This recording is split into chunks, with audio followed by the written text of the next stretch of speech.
Formula One lost a much-loved member of the paddock when Jules Bianchi passed away 9 months after his accident in the 2014 Japanese Grand Prix. The Frenchman, who was 25, really caught the eye on debut in Australia 2013 when he set the 11th fastest race lap ahead of many midfield runners.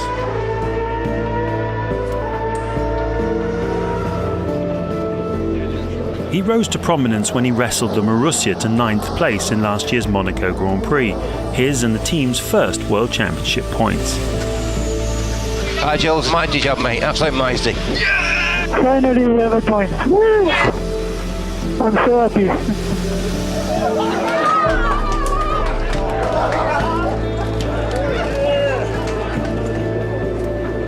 Bianchi came up through the ranks of GP2 with some standout drives like his domination of the 2011 race at Silverstone.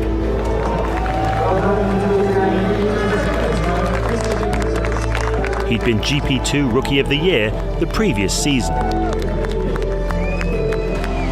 He was the first driver to be signed up to Ferrari's Young Driver program and was very much part of their family. He tested for the team on several occasions, including last summer when Kimi Raikkonen was forced to pull out of the Silverstone test.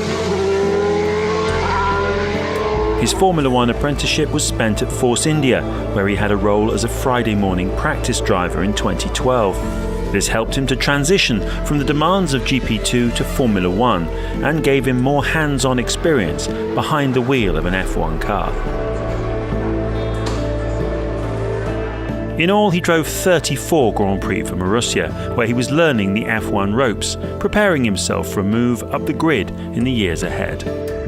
Jules was a quiet and thoughtful driver, who nevertheless had a steely spirit as a competitor. He will be much missed in the Formula One paddock. There's a lot of memory, but as you said, I think the big one is the smile of Jules.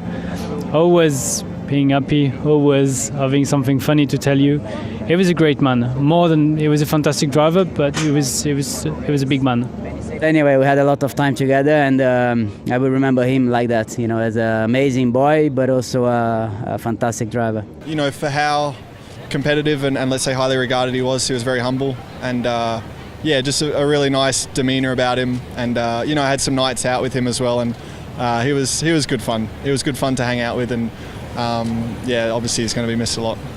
I remember some fun nights out after some races. Maybe better not to mention some things, but yeah, for sure a lot of good times. And he was just the guy, you know, everyone liked, and that's why it's been pretty tough. For sure, we have a lot of good memories from racing in go-kart, from you know, having fun around, training together, living together in Italy. So it was great fun with him. He was a lovely person, you know, very human guy, very good friend. I have a special memory of training camp in Lanzarote. I think it was 2012, and we spent 10 days together, and we were sharing the room, so we spent a lot of time playing cars and you know, doing things outside the car that was very, very special, and that week it will be always in my heart. Yeah, I mean, he was just such a happy man. He really transmitted a lot of energy to everyone. Everyone loved him at Ferrari.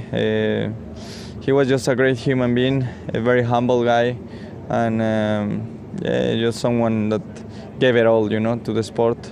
He left such a mark in the sport, and it's someone that in his short career will be remembered forever.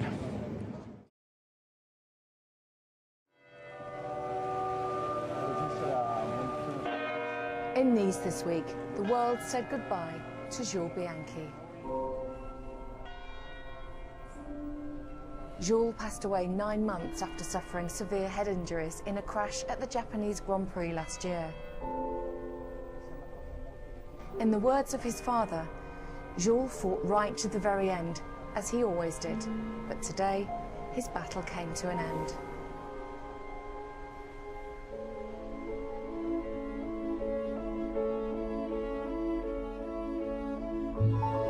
Jules was one of Formula One's brightest young stars and hugely popular throughout the paddock. He started karting as a child and went on to dominate the junior formulas of the sport. In my experience, he was the best go-kart driver I saw. Amazing driver. In 2009, he joined Ferrari's Young Driver Academy and tested regularly for the Scuderia thereafter. His speed and consistency impressed the likes of Felipe Massa and Fernando Alonso. He was an excellent driver and a very talented guy. As his reputation grew, Ferrari loaned him to Force India in 2012, where he drove 9 Friday practice sessions as the team's reserve driver. A year later, he made his Formula One debut with Marussia. The very first day he came into our garage, he displayed a trait that you don't often see these days, sadly, and that was that he was incredibly grateful. He could not wait to get into that Formula One car. The highlight of his career came last year at one of Formula One's toughest tracks, Monaco. You can't overtake at Monaco, but he saw one opportunity when the Ferrari passed along the dual flags, and he just grabbed that chance. An incredible drive saw him take his Marussia to a surprise 9th place, not only giving him his first World Championship points, but the first ever for his team. It was like the race, finally we scored some points, so it's just amazing. How to be brave? How can I love when I'm afraid? It was clear that he was destined for great things. Watching there was talk of him driving for Sauber this season, and then possibly the greatest prize of them all. Former Ferrari president suddenly goes away somehow. One step closer. Many Formula One races.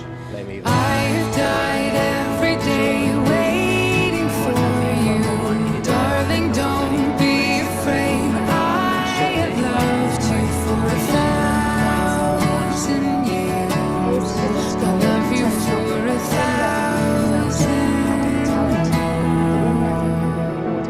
The number 17, Jules Bianchi, is now being retired from Formula One. Time stands still, beauty and all she is. I will be brave. I will not let anything take away. Standing in front of me, every breath, every hour has come to this. One step closer. I have died every day waiting for you. Darling, don't be afraid. I have loved you for 1,000 years.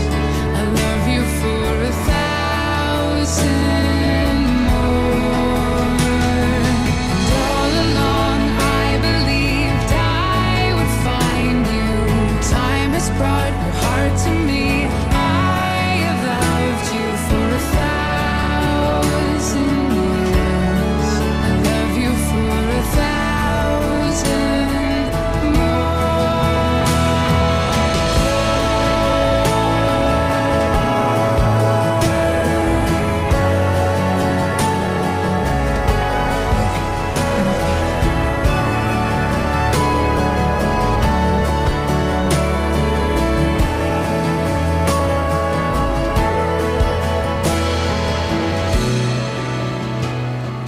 One step closer.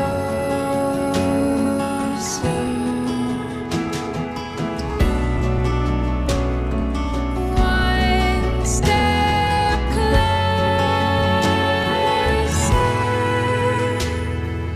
I have died every day waiting for you. Darling, don't be afraid. I have loved you for 1,000 years. I love you for 1,000